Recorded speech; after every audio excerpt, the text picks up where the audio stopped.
Okay, let's talk about triplets today, everybody. Triplets are basically just a new type of rhythm for us to learn. A little bit more of an intermediate level, taking it a little bit farther than some of the rhythms we've learned before. So let's talk about some things we already know first and then compare how triplets fit into this. So we have quarter notes here. Let's just put 2 for now. And we know that each one of those quarter notes is counted as 1 each. So 1, 2 in this case only. We also then know that we can take each one of those counts and divide it in half. And I'm purposely lining these up on top of each other like this so you can see how they line up. Okay? So we've done that before. So we have the quarter notes are 1, and then we have the eighth notes are 1 and 2 and. So what a triplet does, it allows us in a kind of a way to break some of the counting rules. When we play eighth note triplets, and I didn't do that very well at all, so let's try that again. Didn't do a very good representation. That looks a little bit better. So what eighth note triplets do is allows us to play 3 notes per count, and we usually put a little 3 to represent that all of those are allowed to be played in one count. So this would be considered count 1, and this would be considered count 2, and I could then squeeze in 3 more eighth notes. Put the little 3 there. So all of those, the idea of lining this all up, the idea is to show you that all of those would fall in one count. So the quarter note would count 1, 2 to play. The eighth note would be 1 and 2 and then the triplet is showing that we can play 3 evenly spaced eighth notes across that count.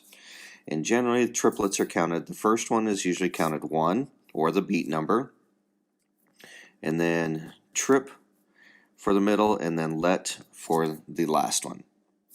So in this case, it would be 2 trip let.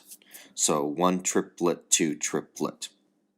So hopefully at this point you can already see, just from saying that these are going to be much faster than the regular eighth notes and the regular quarter notes.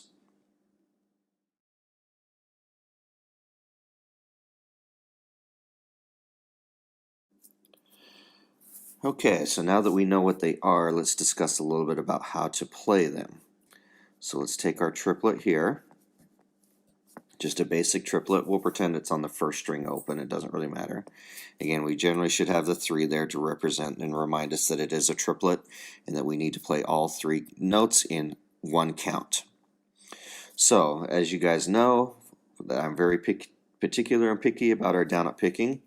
Triplets are best played with a down, up, down motion.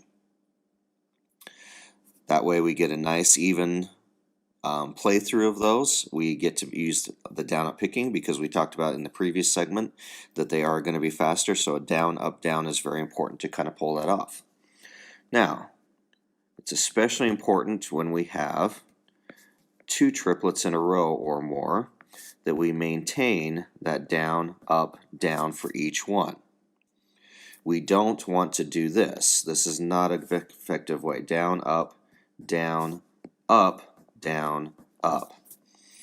And you'll see in the audio vision clues today, in the audio versions, you'll hear there is a slight difference between that. The down, up, down is very crucial to perform a triplet and make sure that it actually sounds like a triplet. And there'll be audio versions in class to help us do that from there. So it's very important we do down, up, down, up, down. Whether we have 1 triplet or 2 triplets, and unfortunately that even means if we have to do some cross picking, that can be a little tricky to do that, as we will see in future examples as we actually play through these. When we do them, it should always be a down up motion.